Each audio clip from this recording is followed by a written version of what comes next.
Hello hello welcome back to my channel. সবাইকে জানাই শুভ সন্ধ্যা আর কালী পুজোর অনেক অনেক আন্তরিক শুভেচ্ছা। সবাইকার কালী পুজো কেমন কাটছে? আশা করি সবাইকার কালী পুজো খুব ভালো কাটছে। তো আজকে আমরা শুরু করছি আমাদের কালী পুজোর পুজো পরিক্রমা 2025, যেটা কিনা করছি আমরা চেতলার ঠাকুরগুলো দিয়ে। ছোটবেলা থেকেই আমার কাছে কালী পুজোর ঠাকুর দেখা মানেই ছিল কিন্তু চেতলার ঠাকুরগুলো দেখা, আর যেটা কিনা এখনো বজায় আছে। তাই এখনো কালী পুজো হলেই আমরা কিন্তু প্রথমেই চলে যাই চেতলার ঠাকুরগুলো দেখতে, কারণ চেতলার ঠাকুর না দেখলে আমার মনে হয় কালী পুজোটা যেন আমার কাছে অসমাপ্তই রয়ে গেল। তাই আর বেশি কথা না বাড়িয়ে আমার সাথে সাথে তোমরাও দেখতে থাকো চেতলার কি কি ঠাকুর হয়েছে এবছর কালী পুজো।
আমরা এবছরেও চেতলা অগ্রণীতে গেছিলাম, কিন্তু কালী পুজোর সময়, দুর্গা পুজোর সময় না।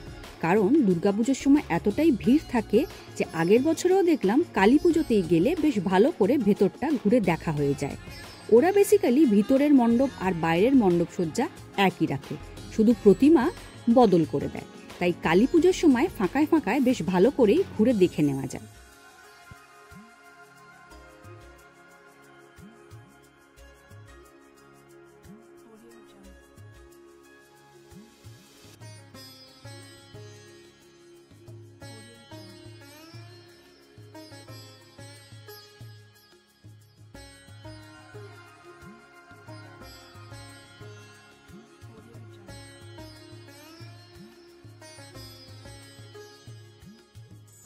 এই বছরের কালী পুজো আমাদের তো খুব ভালোই কাটলো, আশা করি তোমাদেরও খুব ভালো কেটেছে।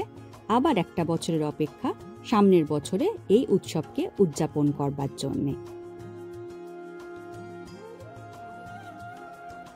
এখনের মতন আমি এই ভিডিওটা এখানেই এন্ড করছি। আবার তোমাদের সাথে দেখা হবে নেক্সট আর একটা ভিডিওতে। ততক্ষণ পর্যন্ত তোমরা সবাই সুস্থ থাকো, ভালো থাকো, আর আগামী দিনগুলো তোমাদের সবাইকার খুব খুব ভালো কাটুক।